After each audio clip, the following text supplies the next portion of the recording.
What's up guys, welcome back to another video. Today I've got my microfiber cloth because we've just unboxed the Flip 7 and I left a lot of fingerprints on it because it's just the whole cover screen glossy, but anyways, you might want one of these as well. It's a brand new Flip, it's bigger, it's newer, it's nice, so let's talk about it. Alright, on first impressions, the first thing that I noticed is this really nice edge-to-edge display. It's 4.1 inches this year versus the 3.4 from last year, and it's also 120 Hertz, so it's smoother as well. And what's cool to me is that they've actually made it edge to edge. So before they had to go around the cameras, but this time they just made a cutout in the display itself. But it's great because bigger is better. You know, it's more usable, you can text people, you can actually take selfies better because you see the viewfinder better. And just generally, it's nice to have a bigger screen on a phone that's so compact. Like it's fitting in the palm of my hands, and yet I could do most of the things that I want to do on the front display itself.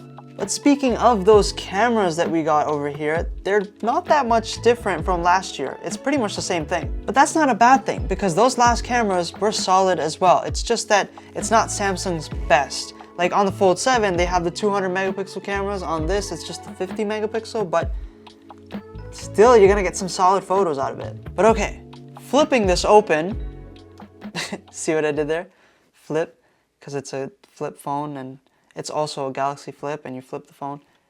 Anyway, we also get a bigger screen inside, which is nice. On the older ones, I found the screen to be too narrow and small for me to be using it comfortably, but this at 6.9 inches is pretty nice. I could see myself using this. Now, I don't think the actual specs of the display itself have changed too much, if at all. Like, it's still AMOLED, it's still 2600 nits of brightness, but I do believe the pixels per inch have gone down slightly, but honestly, looking at it right now, it's still a solid display, great colors, it's vibrant, it looks good just from first impressions.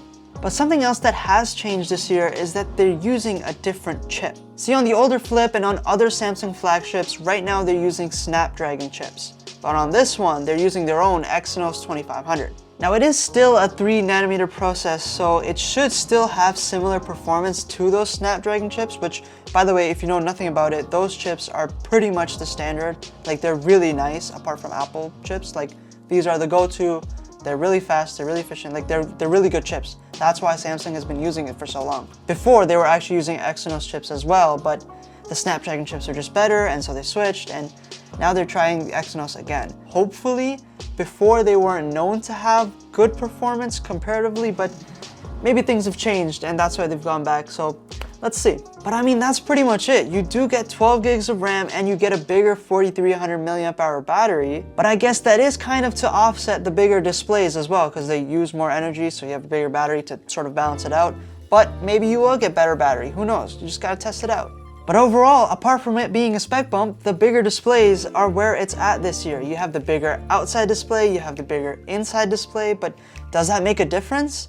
In my opinion, yes, it does, because the inside display is more usable for me. The outside display is also more usable.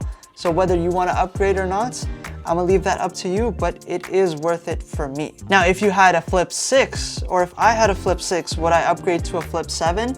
Probably not, because they're expensive phones, but if I had an older Flip, or if I was coming to a Flip, this is definitely what I would get, because they're really nice still. With that being said, I am excited as well for the Fold 7, which I'm unboxing next, so be subscribed for that. And yeah, that's been this video. If you're gonna get the Flip 7, then I think you're gonna love it. And if you like this video, then like it. And if you loved it, then subscribe, and I'll see you later.